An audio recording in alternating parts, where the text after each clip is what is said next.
అదే RTV app వార్తల్ని క్షణాల్లో చదివే అవకాశం ఉంటుంది. ఒక న్యూస్ పేపర్, ఒక టెలివిజన్ ఛానల్ మీ చేతుల్లో ఎప్పుడూ ఉంటాయి. వికలాంగుల పెన్షన్ పెంచాలని లేదా వృద్ధుల వికలాంగుల పెన్షన్ పెంచాలని కాంగ్రెస్ ఇచ్చిన హామీని నిలబెట్టుకోవాలని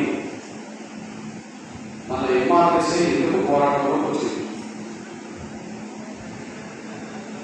ఎంఆర్ఎస్ అంటే ఒక కుల సంఘం అంటే అందరూ తెలిసి, కానీ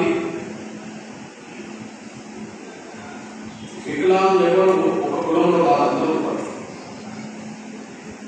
వృద్ధులు, వితంతులు, బీడి కార్మికులు లేదా ఒంటరి మహిళలు చేత పెన్షన్ పొందే ఎవరైనా సరే అన్ని కులాల్లో అన్ని మతాల్లో ఉంటారు.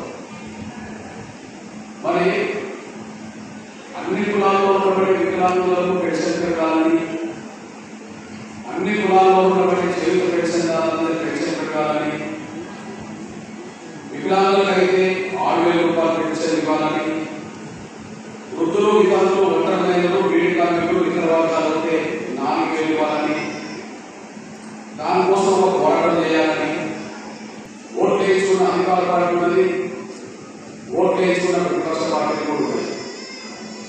మరిన్ని వీడియోస్ కోసం ఛానల్ ని సబ్స్క్రైబ్ చేయండి. లేటెస్ట్ అప్డేట్స్ కోసం వాట్సాప్ ఛానల్ ని ఫాలో చేయండి. అండ్ లింక్ డిస్క్రిప్షన్ లో ఉంది.